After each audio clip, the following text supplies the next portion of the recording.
नमस्कार मेरे प्यारे दोस्तों, मैं हूं आपका होस्ट शेफ धीरज। आज इस वीडियो में हम लोग बात करने वाले हैं कि एक बहुत बड़ा ब्रांड मैकडोनल्ड भी कई सारी कंट्रीज़ में फेल हुआ है। जी हाँ, कई सारी ऐसी कंट्रीज़ हैं जहां पे मैकडोनल्ड फेल हो गया है। तो इस वीडियो को स्टार्ट करने से पहले मैंने कई रिसर्च करी है। कई सारी ऐसी कंट्रीज़ हैं जहाँ पे कि मैकडी फेल हुआ है।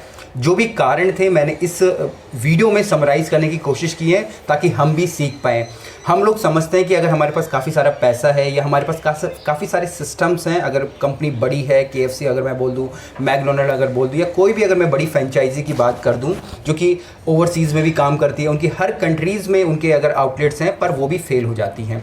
तो यहाँ लगभग अगर मैं मैकडोनल्ड की बात करूँ तो लगभग 118 कंट्रीज़ में इनका नेटवर्क है, 37,000 इनके आउटलेट्स हैं, पर तब भी ये वियतनाम, जिम्बाब्वे, ईरान, आपके मैसेडोनिया, नॉर्थ कोरिया, जमाइका और बारबाडोस, कुछ कंट्रीज़ के मैंने यहाँ पे नाम लिया जिसमें कि फ़ेल हुआ। इसके अलावा भी बहुत सारे कंट्रीज़ हैं जहाँ पे मैकडोनल्ड फेल हुआ है। तो यहाँ पे सबसे पहले बात तो ये आ जाती है कि सिर्फ SOPs क्रिएट करने से या सिर्फ पैसा होने से या अच्छा स्टाफ होने से या इन सब चीज़ें होने से या एक नटशल में मैं बोलूँ कि हमारे पास एक सिस्टम होने के बावजूद भी हमारे जो कि बिज़नेस है वो फेल हो जाता है। अब यहाँ पे इस वीडियो में मैं किसी भी प्रकार के फिगर्स की बात नहीं करने वाला हूँ। मैं वो कॉमन चीज़ें आपको समझाने वाला हूँ जो भी मैंने रिसर्च करी, ताकि अगर आप अपना एक बिज़नेस स्टार्ट कर रहे हैं, चाहे फास्ट फूड हो, चाहे क्लाउड किचन ही आप लगा लीजिए, फाइन डाइनिंग रेस्टोरेंट हो, तो ये चीज़ें आप अपने कल्चर में भी इम्प्लीमेंट कर सकते हैं और अपने एक रेस्टोरेंट को, क्लाउड किचन को या किसी भी फूड बिज़नेस को सक्सेसफुली रन कर सकते हैं। तो चलिए, जैसे कि मैंने बोला कि मैकडोनल्ड एक बहुत ही बड़ी ब्रांड है, इनके पास बहुत सारा पैसा है, इनके पास सिस्टम्स हैं, सिस्टम्स को ड्राइव करने के लिए इनके पास मैन पावर भी हैं, जो भी इनके SOPs हैं वो क्रिएट करके रखते हैं और वो कोशिश करते हैं कि हर कंट्री में उसी हिसाब से उनका काम हो।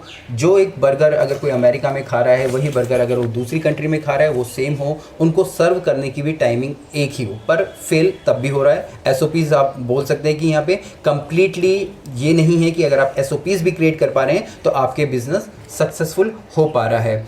4 पॉइंट मैं यहाँ लूँगा। सबसे पहला पॉइंट यहाँ पे है कि personal connection of the food with the country people. जो भी कंट्री में हम लोग काम कर रहे हैं, जो भी हमारा कल्चर है, अगर मैं इंडिया की बात करूं, मैं बिहार की बात कर लूं, दिल्ली की मैं बात कर लूं, साउथ में मैं जाता हूं, तमिलनाडु, केरल की बात कर लूं, मुंबई में मैं जाता हूं, मराठी में बात कर लूं, तो वहाँ पे अगर आप देखोगे हमारा देश एक बहुत ही बड़ी डाइवर्सिटी है, अलग अलग लोग हैं। तो जहाँ पर भी हम लोग कल्चर और फूड को इंक्लूड करने में सक्सेस हासिल नहीं कर पाते, हमारा बिजनेस फेल हो जाता है। अगर मैकडोनल्ड चाहता कि मैं सेम वही बर्गर इंडिया में बेचने लग जाऊं तो वो फेल हो जाता, पर उसने इंडियन मार्केट के अनुसार अपने बर्गर्स बनाए। एक आलू मैक टिक्की बर्गर है जिसने कि हमारी जो ट्रेडिशनल टिक्की है, हमारे स्नैक्स को है, वो बर्गर के रूप में उन्होंने पेश कर दिया। इवन यहाँ पे एक उदाहरण मैं आपके बर्गर सिंह को भी दूंगा, जिसने कि कम्प्लीटली इंडियन फ्लेवर्ड जो बर्गर वो बनाता है। तो यहाँ पे इन्होंने जो इंडिया का कल्चर है उसको वहाँ के लोगों से कनेक्ट कर लिया, क्योंकि अगर मैं बड़े हाई फाई नाम रख दूंगा बर्गर का, ये बर्गर और वो बर्गर, हैंड क्राफ्टेड बर्गर, तो लोग कनेक्ट नहीं हो पाते हैं। तो यहाँ पे लोगों को कनेक्ट करना पड़ता है उनके खाने के साथ, उनकी ट्रेडिशनल चीज़ों के साथ। इसको हम लोग यहाँ पे फ्यूज़न कुजीन भी कहते हैं। फ्यूज़न कुजीन एक अलग से टॉपिक पे मैं वीडियो बना दूंगा, आप नीचे लिखिएगा।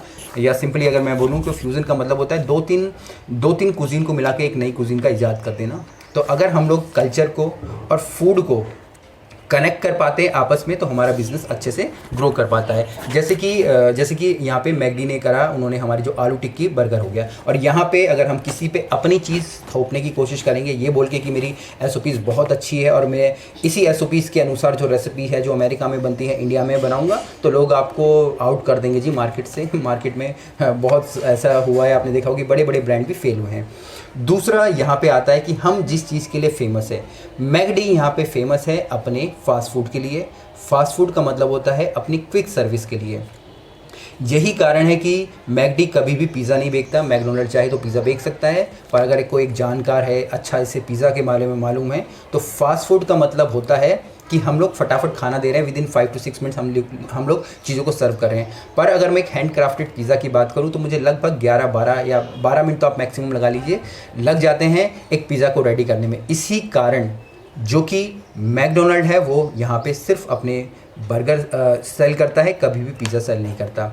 अगर मैं बोलूँ मैं एक फ़ास्ट फूड रेस्टोरेंट चला रहा हूँ और मैं लोगों को वहाँ 30 मिनट इंतज़ार कराऊँगा और 30 मिनट के बाद उनको मैं एक फ़ास्ट फूड खाने के लिए दूंगा तो वो मेरा नाम और मेरे जो खाने की स्पीड से बिल्कुल भी कनेक्ट नहीं कर पा रहा है। उसी प्रकार मैं बोलता हूँ कि मैं एक फ़ाइन डाइनिंग रेस्टोरेंट चला रहा हूँ और मैं उनको खाना 2 मिनट के अंदर सर्व कर देता हूँ, तो फिर फाइन डाइनिंग का मतलब क्या हो जाता है। तो यहाँ पे लोगों के जो फूड का कल्चर है या जो टाइमिंग है उसको हम लोग जज करने में, और या फिर जो भी हमारे रेस्टोरेंट की जो भी कैटेगरी है, चाहे वो फाइन डाइनिंग बोल दो, टेक अवे बोल दो, क्लाउड किचन बोल दो, उसके साथ अगर कनेक्ट नहीं कर पा रहे हैं तो लोग हमारे साथ भी कनेक्ट नहीं कर पाते हैं और वो भाग जाते हैं किसी दूसरे रेस्टोरेंट पे। और यही कारण, जैसे कि मैंने आपको बताया कि जो मैकडी है वो पिज़्ज़ा सर्व नहीं करता है, वो सिर्फ यहाँ पे अपने बर्गर और बाकी के आइटम सर्व करता है। तीसरा यहाँ पे होता है प्राइसिंग की बात। जब हम एक फास्ट फूड हम लोग एक चेन चला रहे होते हैं या एक फाइन डाइनिंग चेन चला रहे होते हैं, तो हम जो भी कॉस्ट निकाल के रखते हैं वो कॉस्ट होती है हमारे फूड की, और उसके ऊपर हम इंक्लूड कर देते हैं हमारी मैन रेंट हो गया, मैन पावर हो गया, इलेक्ट्रिसिटी हो गया, पानी बिजली का बिल, ये सारी की सारी चीज़ें।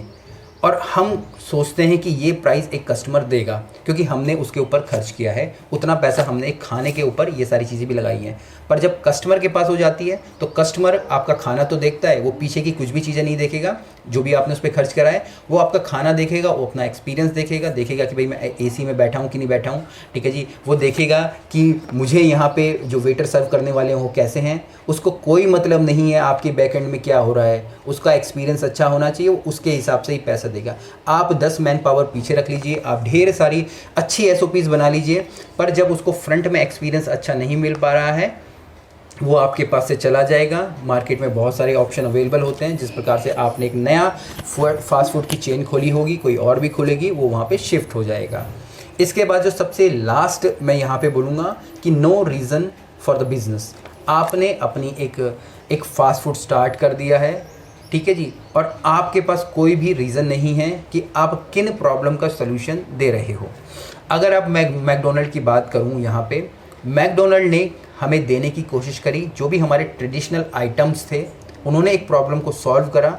एक ट्रेडिशनल आइटम को, चाहे मैं मैक टिक्की बर्गर बोल दूँ कि वो हमको फटाफट दें और हम उन्हें फटाफट खाएं। यहाँ पे लोग एक तरीके से गैदर भी होते हैं, लोग बैठ के भी खाते हैं, तो उन्होंने हमें स्पेस प्रोवाइड करा। और जो हमारा कल्चर था कि भाई हमें फटाफट आके खाना खाना है, खाना लेके जाना है, उस चीज़ का उन्होंने सोल्यूशन देने की कोशिश करा।